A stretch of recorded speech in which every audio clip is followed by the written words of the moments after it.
When you find a chord of C major on a page, how are you going to play it on the piano or guitar? Well, there are basic versions, but there are more expensive sounding ones. Now, I liken this to sort of supermarket foods. Let's have a look.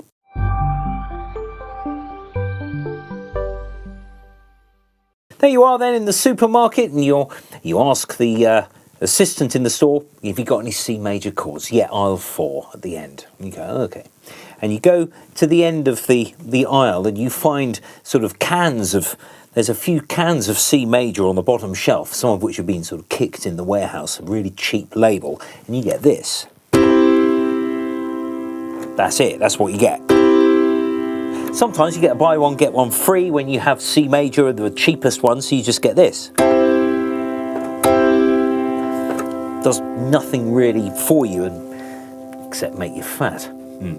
Next shelf up, we've got the bog standard supermarket range and perhaps a cheaper brand name, so we'd have something like this. A little bit more refined, there's a bit more depth, a bit more body there.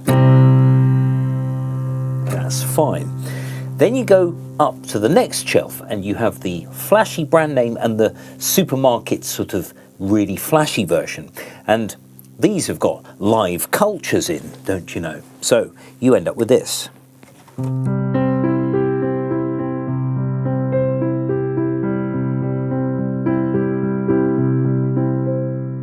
Very nice, that'll do you absolutely fine. The supermarket flashy version, they often try a bit too hard. You know, they sort of drop all these sort of herbs and spices and all this stuff, and it's just sort of an overload of flavours. So you get something like this.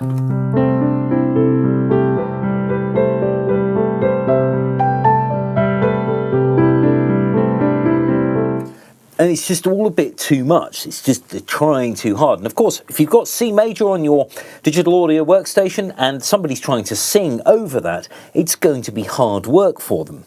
Now, I've got a guitar here as well, so I'm going to talk a bit about splitting the work up between these extra notes. Now, C major has just got C, E, and G. That's fine. And you can put a bass note of C, so you end up with your sort of slightly nicer version there. What I've done is I've changed the order of the notes, C, E and G, to become G, C, E. It's just a slightly lower version. I could do it once again. Something slightly lower. And something that's getting a little bit too low. That's quite a low chord. On guitar, a C chord, an open C, does this. On guitar, you can do some strumming patterns.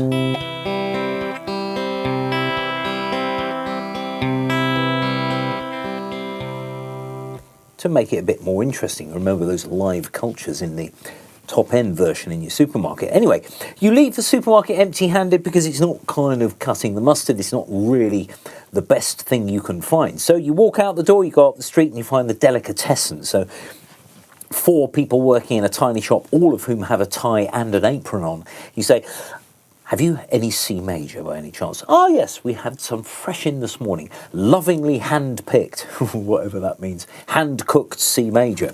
And they present this thing to you wrapped in a sort of nicest little bit of wax paper and string around it. It's all very lovely. And it does something like this.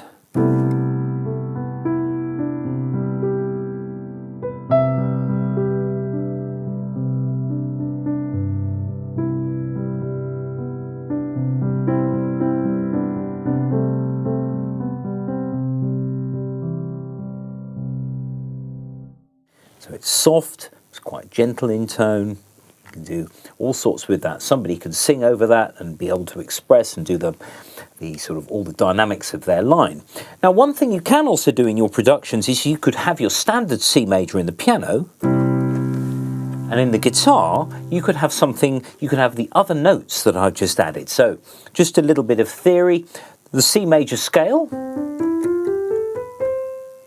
has 7 different notes in it. There were 8 there because the last one was the same as the first one. Now, a C major chord can contain much more than just the C, E and G. You could try the second note of the scale. Confusingly, that's called C add 9. Yeah. And then you could have the 6th as well. You can use the major seventh as well. But beware that one, because if the vocalist is singing the C, which is the tonic of the scale, the root note of the scale,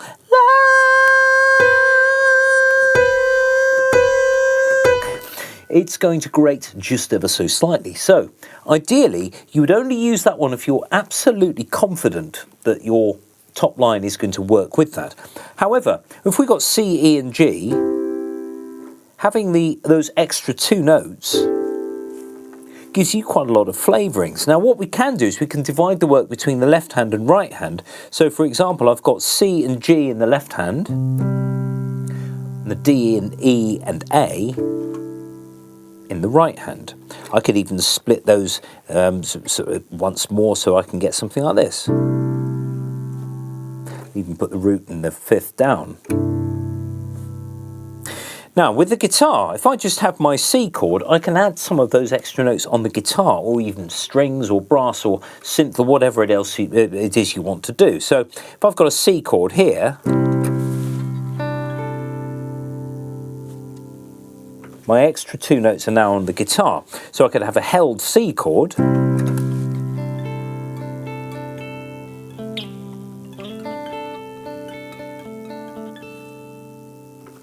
mix that in with the guitar to give myself a nice rich palette of sounds, but you're dividing the work between various timbres, the piano and the guitar. You could have other things like low brass or saxophone or whatever, and get something that's really, really nice but subtle.